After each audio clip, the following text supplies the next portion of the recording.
Olá, vai começar mais um vídeo de Geografia na Quarentena. Turmas de sétimo ano, módulo 5, Industrialização Brasileira. Lembrando sempre que esse vídeo é uma criação desse momento que a gente está em isolamento social e que esse isolamento é importante. Fique em casa, use máscara, lave a mão. Olá então, galera, pessoal do sétimo ano. A gente vai começar a falar hoje sobre indústria no Brasil. E para a gente falar de indústria, a gente vai começar falando de uma questão histórica da indústria no Brasil, que é quando a gente vai ter os primeiros sinais de industrialização aqui no território brasileiro. Isso demorou bastante a acontecer. Por quê? Porque durante todo o período colonial, desde o descobrimento até o século XIX, o Brasil, a colônia Brasil, era proibida de desenvolver atividades industriais. As manufaturas, né, as oficinas eram proibidas no território brasileiro e tudo que fosse manufaturado, tudo que fosse um produto industrializado ou pré-industrializado, né, porque a gente não tinha grandes indústrias ainda, vinha de Portugal. Isso por lei, era uma obrigação.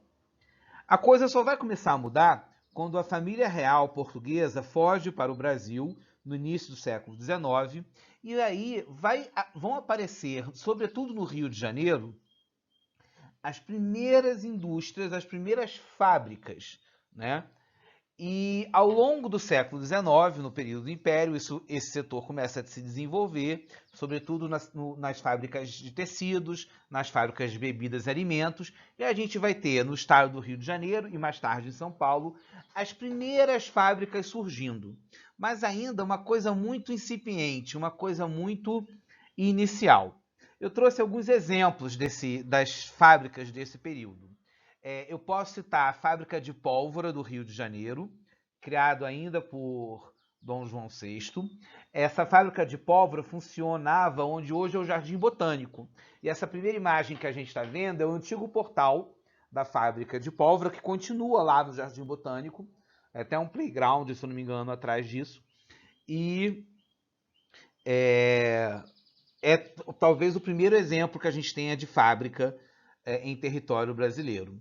E uma outra fábrica, já no final do período imperial, no final do século XIX, é o Moinho Fluminense, que é um conjunto de prédios e de moinhos, né? Eles moíam grãos, café inclusive, e exportavam. Esses prédios com essas passarelas aí são características da área portuária do Rio de Janeiro. Então, de repente, se você já foi lá no Museu do Amanhã, já foi no Aqua Rio, já foi passear por esses lados do Rio, você já viu esses prédios. São algumas das fábricas mais antigas também, do finalzinho do século XIX. Ainda existia escravidão, enfim, um Brasil ainda muito antigo, né, e atrasado, pode-se dizer assim. E essa mudança que a gente tem do Brasil ser um país de principal atividade econômica voltada para a agricultura, para o Brasil se transformar num país industrial e essa industrialização for mais efetiva, só vai acontecer a partir da década de 1930, a partir do ano de 1930 exatamente, em que a gente tem uma revolução política no Brasil e a gente vai começar a ter a industrialização com uma política de Estado, ou seja, o governo ele vai favorecer o desenvolvimento de fábricas e vai o próprio governo construir algumas fábricas para gerar infraestrutura no Brasil, transportes, energia, para que outras fábricas pudessem acompanhar isso. Então, o ano 1930, a década de 30, é fundamental para a gente entender essa industrialização do Brasil.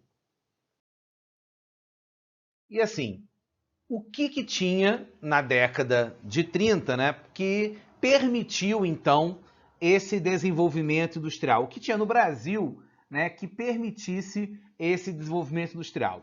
A gente lista aqui um conjunto de 3 fatores. O primeiro fator é a questão da grana, do dinheiro.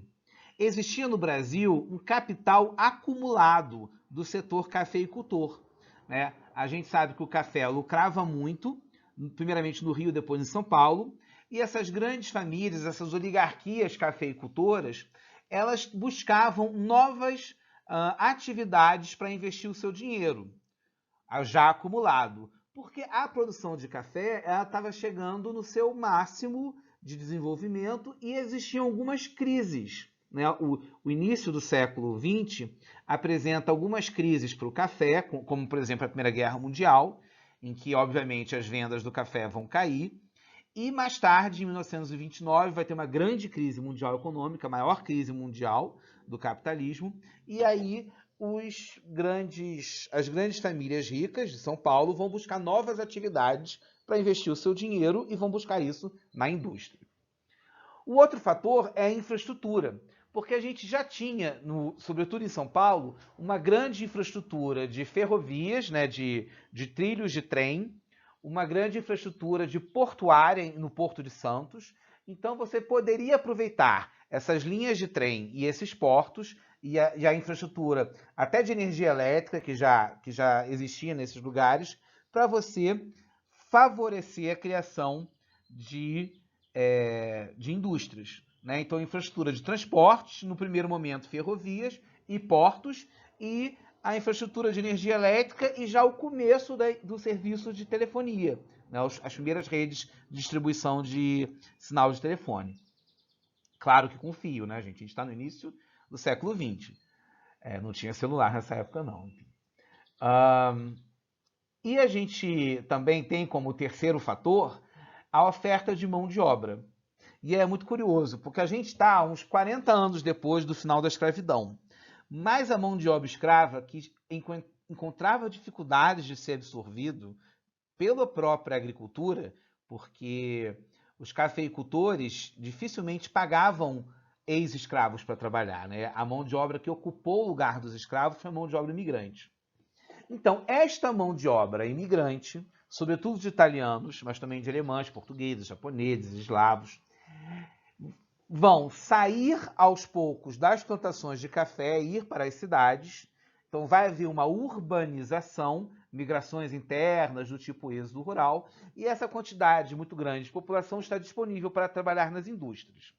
E aí tem um destaque também, porque alguns dos imigrantes que haviam vindo para o Brasil para trabalhar nas plantações de café, quando eles moravam lá na Europa, alguns deles já conheciam indústrias ou já conheciam o trabalho na indústria. Né? Então, isso também foi um fator importante. Então, a gente tem esses três grandes fatores aí que contribuíram para o desenvolvimento das indústrias brasileiras nesse período do final da década de 30. Né? Vamos falar que o ano 1930 é fundamental.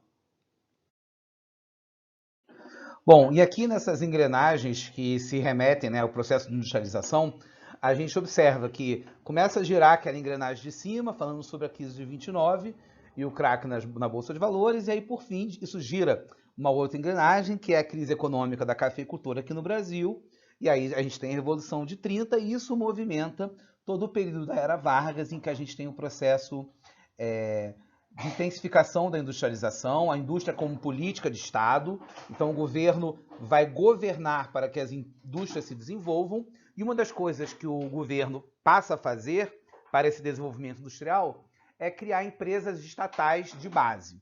Então, essas imagens que a gente tem no canto são a foto do Getúlio Vargas, uma foto do Getúlio Vargas no seu primeiro mandato. O Getúlio Vargas, a Era Vargas, é um período que dura 15 anos na nossa história. E essas imagens de cima é a criação da Companhia Siderúrgica Nacional, a CSN, em Volta Redonda. Na verdade, é Resende, né? Volta Redonda é a cidade que é criada em função da fábrica, e é uma fábrica que produz aço, né? A primeira siderúrgica do Brasil. Siderúrgica são as fábricas que produzem aço. E que é uma coisa de base, é uma coisa fundamental para que outras indústrias apareçam. E a imagem de baixo é a cerimônia de criação da Petrobras, também por Getúlio Vargas, e um pouco mais tarde, perdão. E aí a gente tem, então, exemplos de empresas estatais de indústrias de base brasileiras. Refere alguns fatores que determinaram a localização das indústrias do Brasil na região sudeste, a partir da década de 1930. Então, no sentido horário, a gente tem a disponibilidade de energia, tanto de energia elétrica, porque você já tinha algumas usinas que geravam energia elétrica nessa região, quanto à disposição de combustíveis, como carvão vegetal, né, para você poder fazer com que algumas indústrias metalúrgicas funcionassem. A gente tem a disponibilidade de mão de obra, sobretudo dos imigrantes, dos seus descendentes. A gente tem os efeitos da crise de 29, com a redução da exportação de café. O café acumulado, né? Então, o capital acumulado, que a gente já viu que ao longo dos anos as famílias cafeicultoras de São Paulo acumularam capital e queriam investir isso em novas atividades. O fato da capital federal, na época, ser o Rio de Janeiro, também era um fator que influenciava, né, para ser perto da capital. Como a gente já viu, tinha uma grande infraestrutura de portos e de ferrovias. E o mercado consumidor, né, gente? Porque a maior parte da população está no Sudeste. Então, essa população que vai ser o mercado consumidor dos produtos industrializados. E a gente também tinha algumas matérias-primas importantes aqui no Sudeste. Sobretudo os minerais do quadrilátero ferrífero de Minas, porque esse primeiro boom industrial no Brasil, né, dessas indústrias de base organizadas por Getúlio Vargas, eram sobretudo empresas metalúrgicas e siderúrgicas. E elas precisavam fabricar aço, ligas de metal, chapas de metal, para outras indústrias fabricarem seus produtos. Então era muito importante estar próximo da fonte de matéria-primas, que no caso era Minas Gerais. E quando você olha, por exemplo, a localização da CSN, ela está exatamente, que é em Volta Redonda, ela está exatamente no meio do caminho entre o Rio, que é a capital federal, São Paulo, que é onde tinha o capital, e Minas Gerais, que é onde tinha a oferta de minério, de ferro, matéria-prima. Então isso é um caso clássico para se estudar a localização das indústrias no Brasil.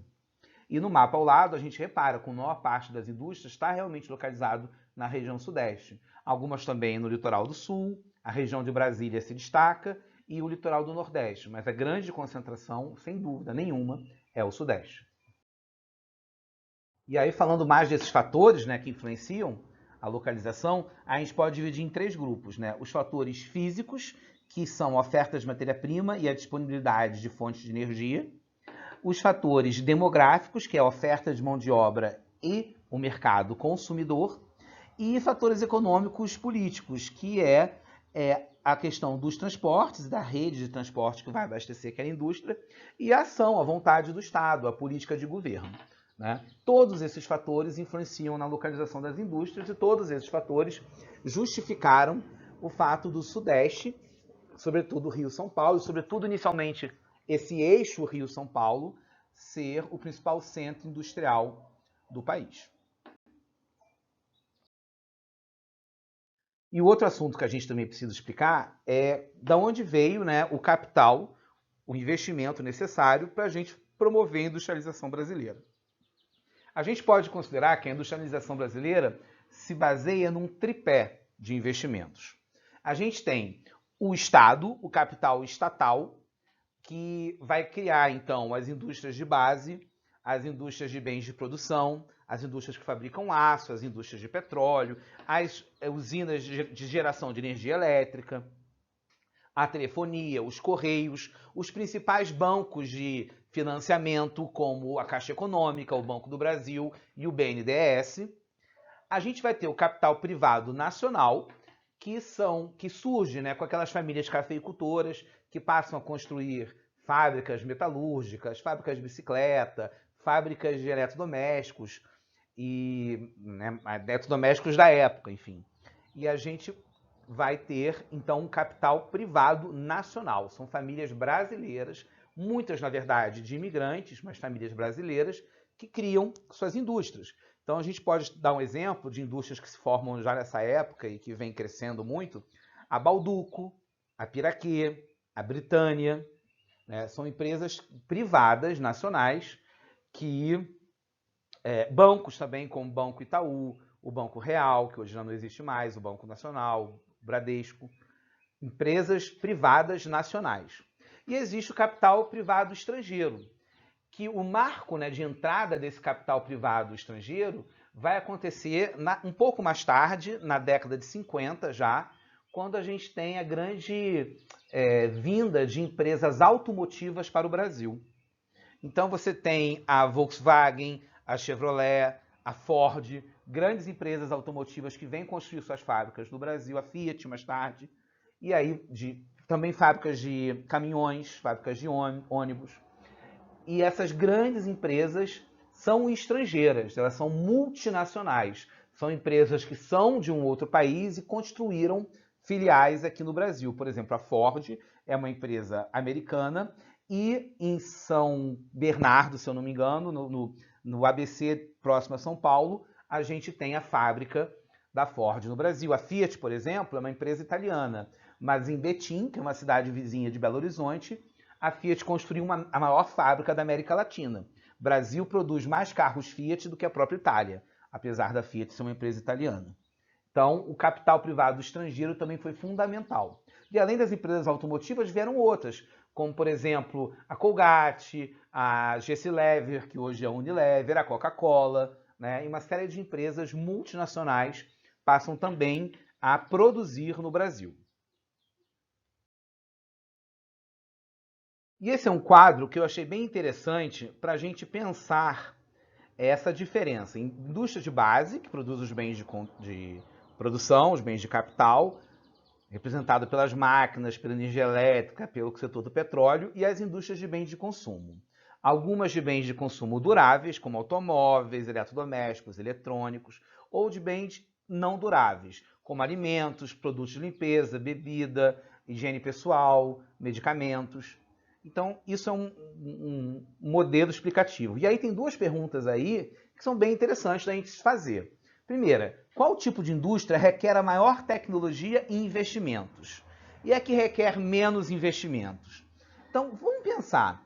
Será que a indústria que produz petróleo ou produz aço precisa de mais investimentos do que a que produz Coca-Cola ou do que a que produz, sei lá, biscoito, creme cracker? Né? Então, repara que as indústrias que precisam de mais investimento são as indústrias de base. E foram justamente essas indústrias que foram criadas pelo governo, justamente para atrair as outras indústrias. Então foi fundamental a gente ter as indústrias de base administradas pelo Estado para que as outras indústrias fossem atraídas. Só que, ao longo do tempo, os investimentos nessas indústrias ficaram um pouco atrasados. Algumas dessas indústrias foram privatizadas. Por exemplo, todo o setor da telefonia, que era uma estatal, né? A gente tinha a Embratel como uma empresa estatal que controlava toda a telefonia, todos os telefones celulares no começo da telefonia celular. Isso foi privatizado. Só que isso foi privatizado justamente no momento em que a telefonia fazia uma grande transformação, que era o uso de celular, e passava a ser um setor extremamente lucrativo, né? Então, repara, a indústria de base, quando você constrói, ela demora a ter um retorno. Você gasta muito e você vai demorar a ter esse retorno. Já as indústrias de bens de consumo têm um retorno mais imediato, que é a segunda pergunta.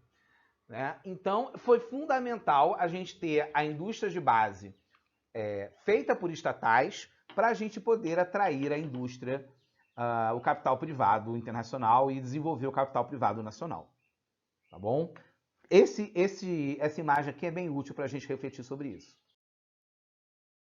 E nesse slide eu simplifiquei aquela imagem anterior num organograma que eu acho que é mais fácil da gente entender, né? Dividindo então os tipos de indústria em indústrias de base, que são as indústrias de infraestrutura, criadas sobretudo como estatais, as indústrias de bens de capital, bens de produção, e as indústrias de bens de consumo duráveis ou não duráveis. Eu acho que com esse esquema fica até mais tranquilo da gente entender e poder depois responder perguntas e tal. E esse último slide mostra a matriz energética do Brasil, que são... Matriz energética é qual a principal fonte de energia utilizada pela indústria brasileira, e o Brasil é uma exceção no mundo, e a gente tem como a principal fonte de energia para a indústria a energia hidrelétrica, a energia hidráulica, né, transformada em energia elétrica, e isso é um ganho, porque na verdade é uma fonte de energia renovável. O Brasil é um dos poucos países do mundo em que a maior parte da sua energia vem de uma fonte renovável, que é a energia hidráulica, a energia que vem do movimento das águas. Mas inicialmente o carvão foi o grande combustível do processo industrial. Tá? Isso muda e o Brasil passa a criar, primeiramente são pequenas hidrelétricas, e mais tarde, nos anos 60 e 70, o Brasil, e a partir de lá, né, 80, 90, o Brasil opta por construir gigantescas usinas hidrelétricas, e isso abastece o nosso país e nossas indústrias de energia. Tá ok? Então a gente encerra a parte de indústrias falando com esse slide aqui para vocês. E aí então, galera, para encerrar, né, mais uma vez, se cuidem, cuidem dos outros, estudem para valer, deem uma lida no material, material feito com carinho para vocês. Não se desmotivem, eu vejo que tem muita gente desmotivada, muita gente que começou fazendo os exercícios, hoje não está fazendo. Então não deixem isso acontecer com vocês, tá? Vamos vencer isso juntos.